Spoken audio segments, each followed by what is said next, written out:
The cruel truth is that unfortunate events can happen when and where you least expect them. I learned that simple truth the hard way.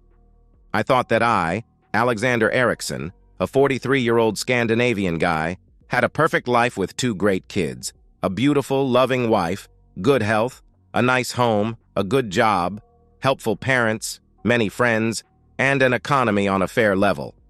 I had a rather fair-paid job at the community-owned real estate administration, which meant I was responsible for all the school, daycare, and old people's home buildings in the town and surrounding villages.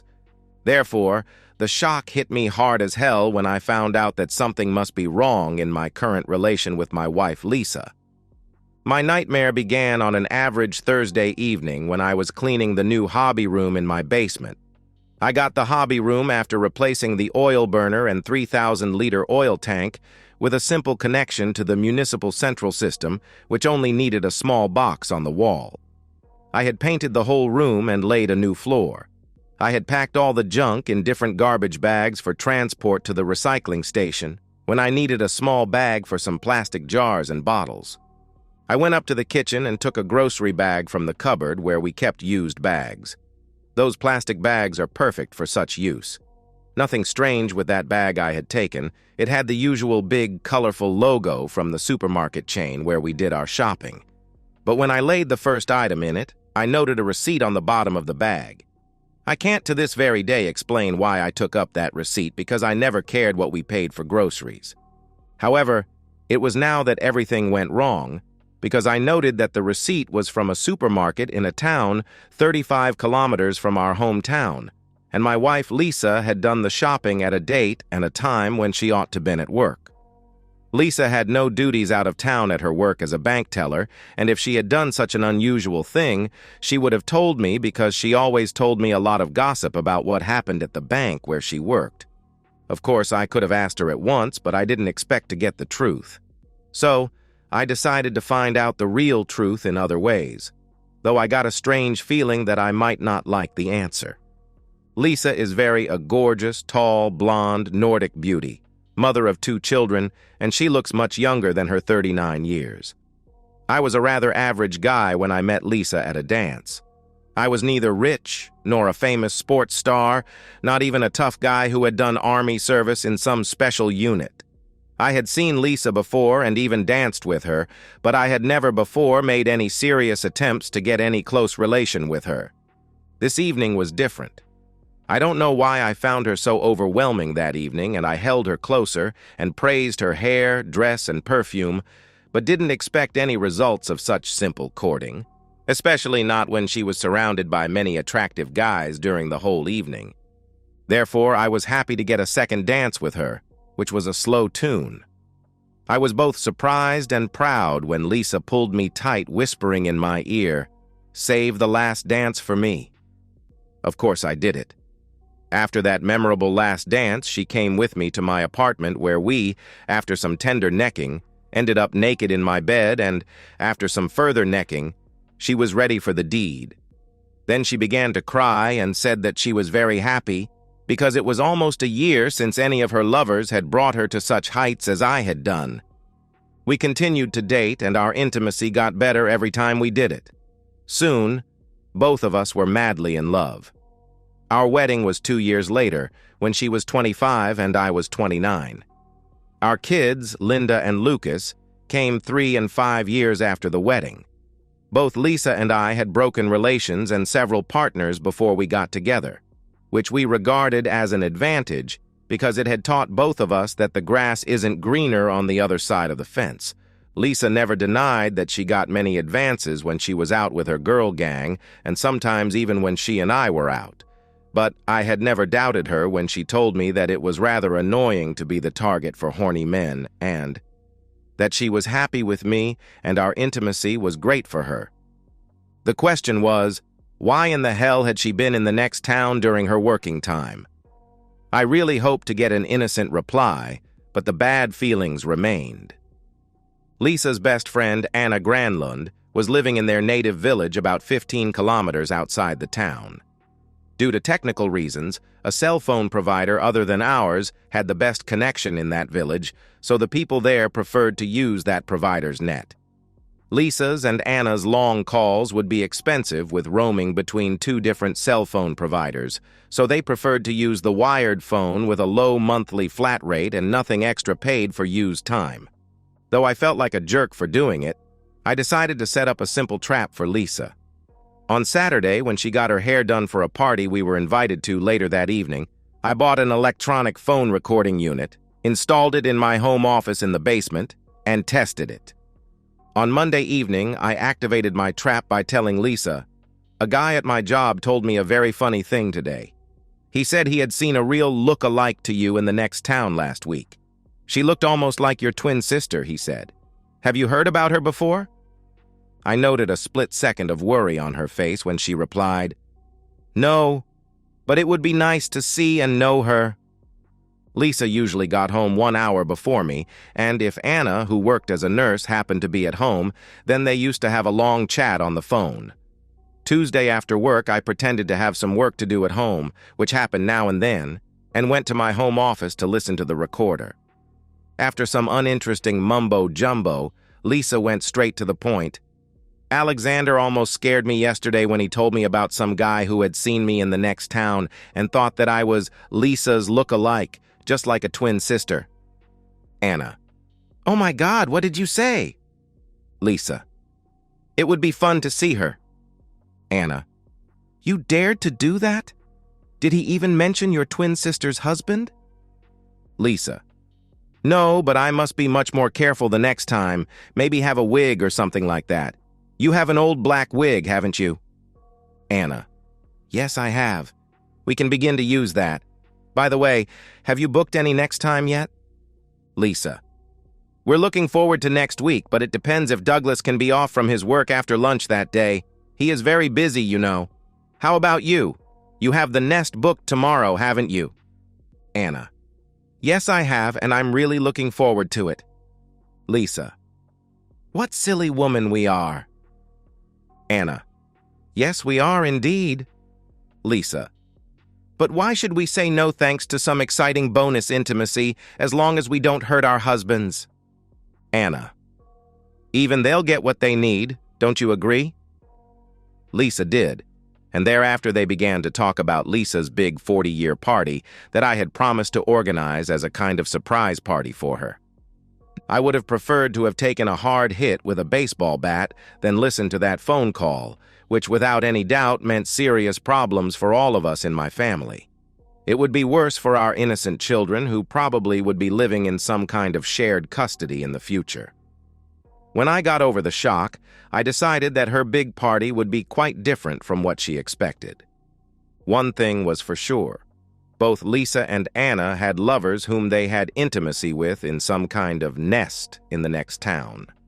Lisa did it with some Douglas, which is a rather unusual name in this country, most common in noble families. Tracing this Douglas would be my first goal. An extended search of the phone register on the web gave me only 2 people named Douglas in our town and the surrounding villages. A subscription to and a search in the half-legal credit register on the net was well-used money for getting further information about these 2 men.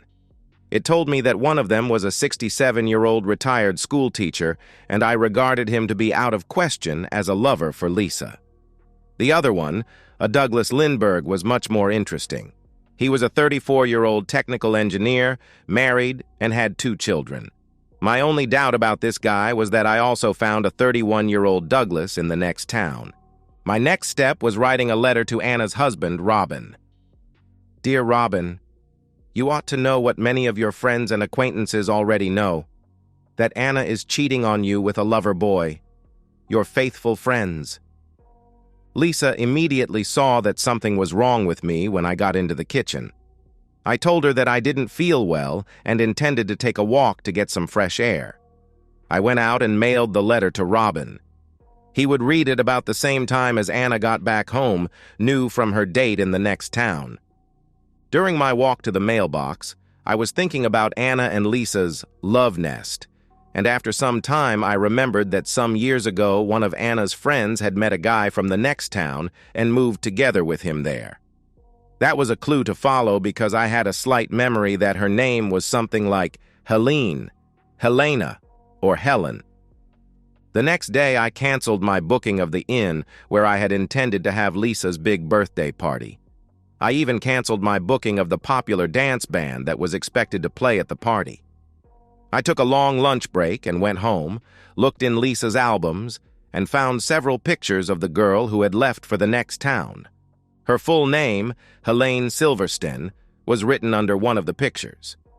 My search of the online phone register gave me the phone number and addresses of Elvin Anderson and Helene Silverstein Anderson.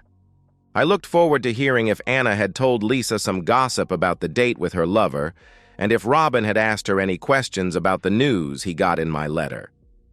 When Lisa went to her aerobics, I immediately went to my home office and listened to the recording. Anna was obviously very proud about her cheating because she bragged about it, saying, "It was the best intimacy I've had in years. I must confess that, though Robin is very good in bed, Bongo is better. He is bigger, lasts longer, and recovers fast, so I get great intimacy almost the whole time we are together." Lisa: "Sounds great. Are you in love with him and have you already booked your next date?" Anna: No, he is only a big guy, and I'm sure that he regards me only as a cheating woman. But I don't care as long as he has intimacy with me so damn good. Yes, we booked the same time next week.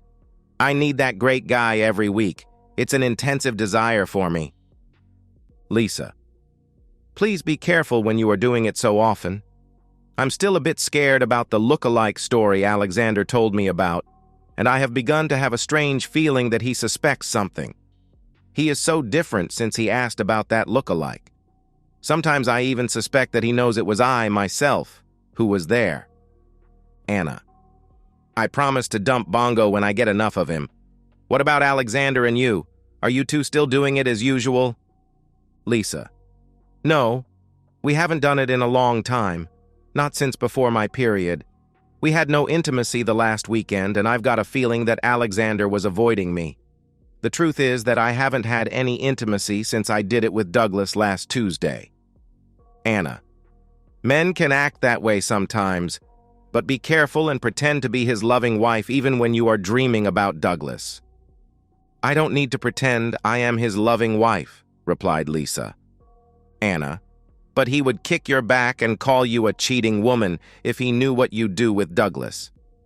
Lisa: "He will never know because he is sure that I'm a faithful, loving wife."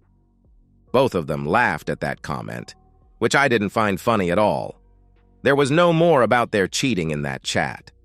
Robin had obviously not taken any immediate action after reading my letter. I wrote a new letter to him. "Dear friend, it is my duty to tell you that Frederick Bongo Anderson is bragging that your wife Anna is the best woman he ever had on the side. He did it again yesterday. I used a different envelope this time and told my children that I had to buy a magazine. I went out, mailed the letter to his job, bought my magazine, and was back home before Lisa. Later that evening, when Lisa was sitting in the living room, I asked her, 'I've been thinking about your look-alike and have plans for her. Do you have any connections with that Helene something who moved to the next town some years ago?' Lisa looked scared for a second before she replied, 'No, not at all. I haven't seen her in years. I don't even know her married name. What do you want with Helene?' 'If she lives in the same town as your look-alike, she ought to have seen her and probably even knows her.' 'Why is your big interest in that look-alike? Am I not enough for you? Do you want two of us?' she replied. 'Just wait and see. It'll be a surprise,' I replied. Nothing more was said about it that evening. I gave a silent prayer that Lisa would use our wired phone when she called Helene the next day, and that Robin would ask Anna some questions. The next day should be interesting. It really was. I rang Helene from my job just before I went home, and I was sure that Lisa had talked with her already, because Helene didn't know anything about Lisa or any look-alike. I told her some mumbo-jumbo that people who knew Lisa had seen her look alike, and I had some plans to hire her to do something at Lisa's big party. Lisa looked very stressed when I came home after work. I was sure that she had been crying. I asked her, "What's wrong? Are you or any of our children ill or hurt?" After some hesitation, Lisa replied, "No, nothing wrong with me, but I feel so sorry for Anna because Robin was taken to the police station." I had to pretend to be surprised. "Robin? What the hell has he done to end up there?" "Robin was involved in a fight and the other man was taken to the hospital," she replied. "Robin? Fighting? I can't believe that.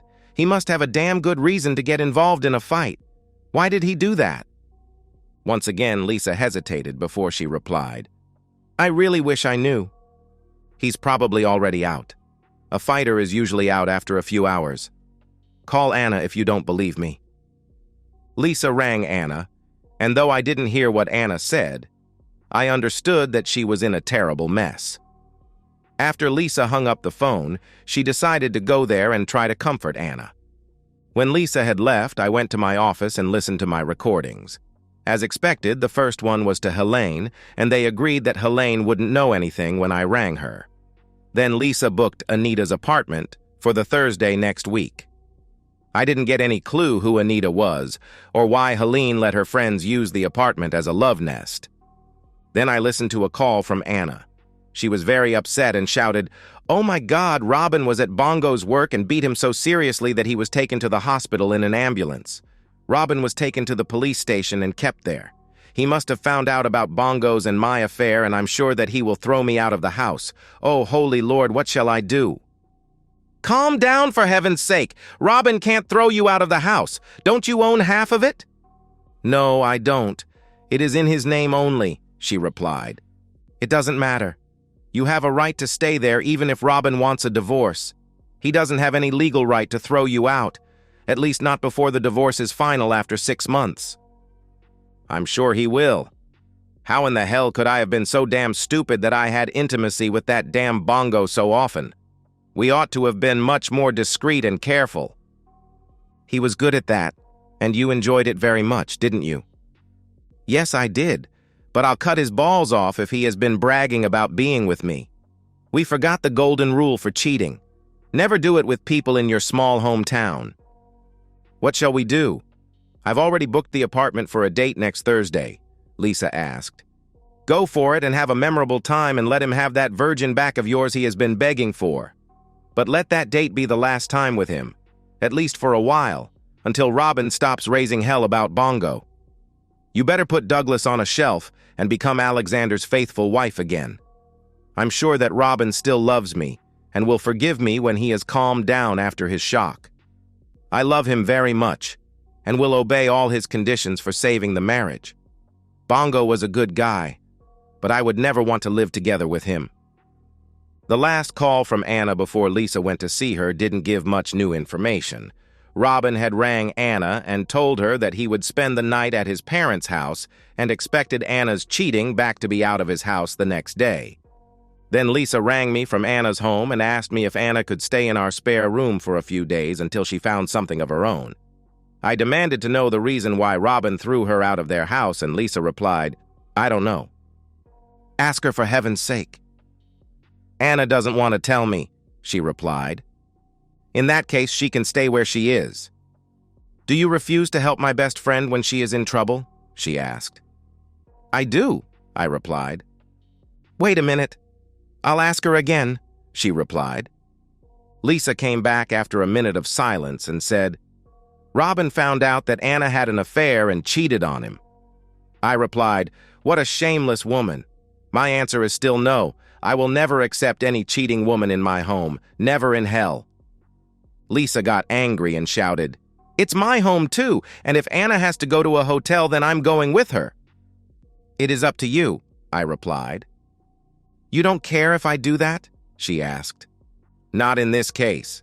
I hate cheating women, and I will never help a damn cheating woman who has cheated on her husband, period." Lisa hung up the phone. That call must have given her a bad feeling about what would happen to her if or when I found out about her own cheating. However, She was back at home 2 hours later and went to bed with some angry comments to me. I didn't care. The next day was Friday, and after work, Lisa told me that she would spend the evening out with Anna, who was now living in her retired parents' small 2-room apartment. I told her, "Today I heard a funny story about some Douglas Lindbergh.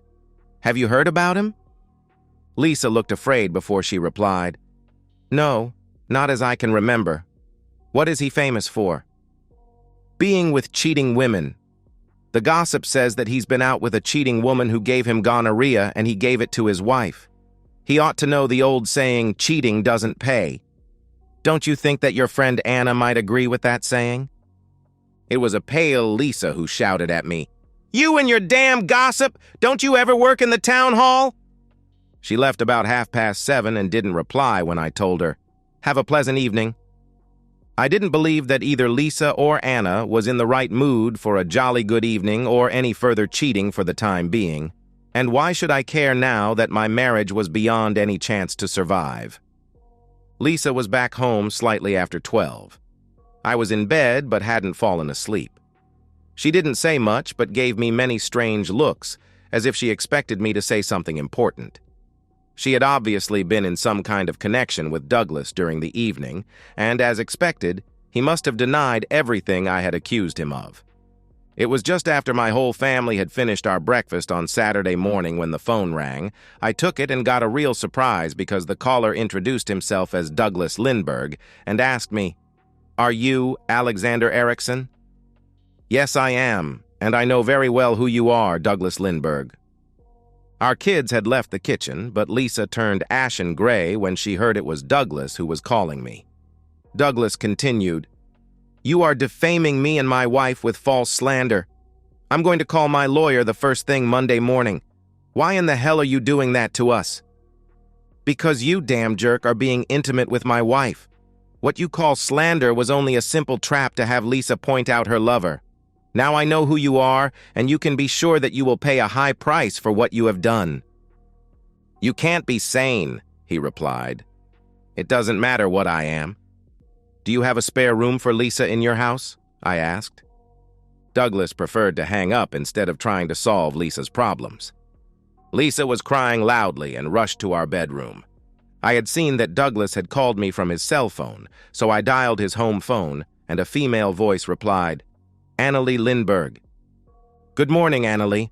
My name is Alexander Erickson, and I regret to say that I have bad news about your husband, Douglas. I found out that he is having an affair with my wife, Lisa. They meet in some love nest in the next town." "Oh my God, are you sure?" she asked. "I regret to say yes, I am. Could you please tell me where I can find that bastard you are married to?" "Good heaven! What do you intend to do with him?" she asked. "Not much. Only castrate him," I replied. "No, you don't. You better calm down for a while. I can see your number on my display and I'll call you later. Please don't do anything stupid. Things are already bad as they are."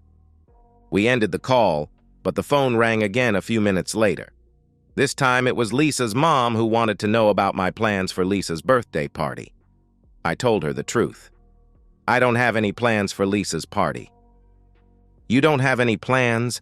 Haven't you promised to take care of everything for that party?" she asked. "That's right," I replied. She shouted, "And are you telling me that you still don't have made any plans for Lisa's party?" "I had made great plans, but they are canceled now, and I'm not involved in that party any longer." "That's no surprise. You can't do anything properly. Who is responsible for that party now?" she asked. "Don't ask me. I won't be invited to that damn party because Lisa and I are going to split up." "Are you insane? Poor Lisa. What have you done to my girl?" she asked. "It is better that ask your poor Lisa what she and Douglas Lindbergh did in a bed." Lisa's mother began shouting hysterically, so I ended the call, saying that nothing could stop the divorce. A few minutes later, Lisa's father rang me and begged me to forgive Lisa. I told him that I would never accept a cheating wife, and Lisa's cheating had terminated our marriage. The next caller was Anna. I told her, "Good news for you, Anna. Lisa and I shall split up, and from now on, you two cheating women are free to mess with all the jerks you can find. Pleasant good times waiting in the future, isn't it, Anna? Anna didn't want to have any further talk about her future with me. She hung up. Lisa came out of the bedroom and asked me to take the kids out for lunch in town, which I accepted. Then she asked, "How long have you known?" "Since I found a receipt from a next-town supermarket in a shopping bag, and I noted that you had taken time off from your job to go there. I didn't believe that shopping at that supermarket was the main reason for your trip. However, I decided to give you a fair chance to tell me the truth about what you did there. That's why I invented the mumbo-jumbo about a friend of mine seeing your look-alike in the next town. The fear on your face told me that something was very much wrong. Instead of confessing that you had been there for some reason, you pretended to know nothing. Why did you see Douglas there, and how is Helene involved in your cheating?" "Because we could use an apartment that belongs to a sister of Helene's husband. She is working as a nurse for the United Nations in Lebanon for a year," she replied. "Is she really okay with that, Anna? You and probably some other cheating woman are using her home as some kind of adult house?" "That's not true. I confess that I have cheated, but it's not fair to call me a whore. I regret what I've done, and I'm sorry and ashamed, but I didn't do it for money. A whore is clever enough to charge for her service, but Douglas must regard you as a damn stupid woman when you did it for free. How many times did you see that Douglas there? And how many other men before him?" I noted a slight hesitation before Lisa replied, "Douglas is my first and only fling, and I met him only once. That's all." I knew she lied about seeing Douglas more than once, so I replied, "Maybe not much in your opinion, but enough to terminate marriages. Have Douglas and you booked more dates, and have you planned to leave me and marry Douglas?" More lies from Lisa. No, of course not. It was only a one-time fling, and we didn't talk about any future together. I don't love him. He was only a one-time experience, and, to be honest, he wasn't better than you anyway. He was different, but not better. Intimacy with you is much better because I love you. You lied straight to my face when I asked you about Helene, and she pretended that she had never heard about you when I called her. Guess what I had seen in your girl party album before I asked you about Helene and I rang her to ask about you. Isn't it funny that both she and you forgot that she was here at your party in this house less than 6 months ago? "Oh my God, what have I done? How could I have been so damn stupid?" she replied. "Even I might be stupid, but not stupid enough to accept such crap without finding the reason for why you did it. I was sure that you cheated me but didn't know with whom. Not until I got a letter with a scent of perfume in which I was told to look for a guy named Douglas, who obviously was allowed to get into your pants. I didn't know any Douglas, so I once again triggered a simple trap with a lie about his gonorrhea. You got worried and called him yesterday evening, which made him mad enough to call me and introduce himself. The letter was a lie because I couldn't mention the phone tapping. If both Robin and I had got letters, then perhaps Lisa would think Helene or someone else who knew about her cheating was the sender." Lisa began to sob and asked, "Is there any chance for us to get past this horror? Please don't ask me such questions this horrible day. Our problems are already out in public. I've talked with your parents, with Douglas's wife, and with Anna." Lisa was ashen gray and sobbed, "Oh my God." Then I asked her, "Am I really so damn bad that you felt it necessary to sneak away for short times with a jerk like this married Douglas? Is the family life in this house such a lousy living that it is not worth caring about?" She didn't reply because the kids came in for lunch, and I took them with me to a restaurant they liked. Back home again, I told Lisa to move her things to the guest room. In my home office, I checked the phone recorder. The only call was from her mother, who was more worried about the canceled big birthday party than about Lisa's marriage problems. Then I rang Helene and told her that Lisa had confessed everything and had accused her of renting out her husband's sister's apartment for prostitution. I told her that it was against the law and that I intended to send information to the real estate company which owns that house because, in a such case, they would have the legal right to cancel the renting contract. I asked if her husband and his sister knew about her business. Of course, it was a nasty bluff call and nothing would happen to the apartment, but I was sure that Helene didn't sleep very well for a while. Anna's husband, Robin, was the next on my list. I rang him and we exchanged some information. He told me that Anna had confessed that she had intimacy with Bongo 5 times, but Lisa had only done it 3 times. Bongo's wife had decided to go for divorce, and even Robin had found divorce to be the only available solution. I told him that even I was for it.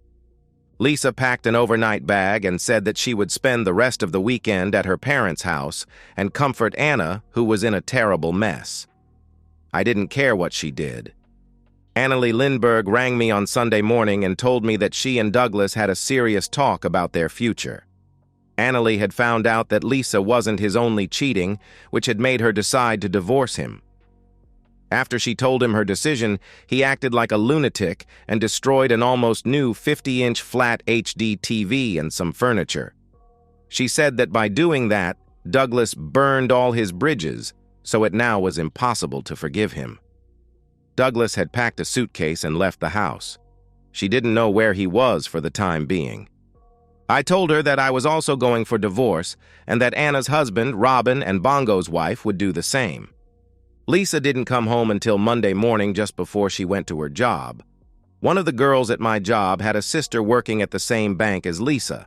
Therefore, I got to know that Annalie had gone to the bank as soon as it opened on Monday morning and had thrown eggs at Lisa and screamed loudly that she was a damn jerk who had messed with her husband. It was a real scandal, and rather soon, with the usual gossip magnification, it was well known in town. Lisa went home immediately afterward and took the week off, which she spent at her parents' house. I was there on Tuesday with the divorce papers. Though I saw Lisa in the window, it was her mother who opened the door and accused me of being a damn old-fashioned Puritan who couldn't forgive his pretty loving wife for a small mistake. I replied, "Lisa's and Anna's minor mistake caused broken homes for 9 children and 8 adults. I can hardly believe that any of us 17 victims will ever agree with you." She took the envelope without any further comments and closed the door with a loud bang. About a week after Lisa had returned back home and had accepted that our marriage had been crushed, we began our negotiations about the divorce. To my great pleasure, our meetings went much better than expected. We were able to talk without cursing, screaming, or shouting. I accepted that she bought my half of the house so the children could have their base in the old home and visit me as often as they wanted. Lisa's parents sold their house and moved to an apartment. As Lisa was their only child, they gave her the money she needed to buy my part of the house, the furniture, and almost everything else in our home. I found a nice apartment an acceptable distance from the old home, so it would be easy for the children to come to my place. Douglas refused to have any connection with Lisa after they got caught, which made her completely mad when they met one evening at a bar. One of the women in Lisa's girl gang told me later how Lisa had bragged that it would be easy for a nice woman like her to find a new man, much better than me. But real life in a small town can be quite different, because almost all those good men were already taken, and her reputation as a dumped, cheating woman cooled off some attractive singles. Of course, they didn't say no thanks to one night now and then, but that wasn't what Lisa wanted. Of course, an attractive woman like Lisa will, sooner or later, find a man on a social level that she can accept. But it must have been a surprise for her that there was not a line of attractive men waiting for her. Lisa and Anna's friendship ended after a quarrel about a man they both had wanted. Anna had won, and Lisa had turned into a bad loser, accusing Anna of being a damn cheating woman who had caused her bad luck by persuading her to begin cheating and lose her loving husband. Anna got furious, rang me, and told the whole story about how they met Bongo and Douglas during one of their girl nights out. She even told me that before the affair with Douglas, Lisa and she had a one-night three-way with one of the doctors at her job, and that had happened in my bed when I was away at a conference. After a short time, Anna left town for a job at the bigger county capital hospital, where she rather soon was dating a doctor. Even Douglas had found greener grass plus a new job and left the town. I used to help his ex-wife Annalie with some matters in her house, but only as a friend. The big party I had planned for Lisa's birthday was reduced to a family affair with our children. Lisa, her parents, and 2 cousins with spouses and children. I had better luck than Lisa at finding a spouse, because I met a handsome female 42-year-old lawyer on a dating site. She had dumped her cheating husband, and at first, we only shared our experiences of cheating spouses. But rather soon, we agreed to meet in real life and found out that we had good times together, and now we have begun talking seriously about a future together. An old lawyer in my hometown is planning to retire, and my lawyer girlfriend has decided to buy his firm. Her daughter is the same age as my children, and they are going very well together. And so, we've reached the end of today's story. Was it what you expected, or did it take a twist you didn't see coming? I'm curious to hear your thoughts. Share them in the comments below, and let's get a conversation going. If this story kept you hooked, make sure to hit that like button.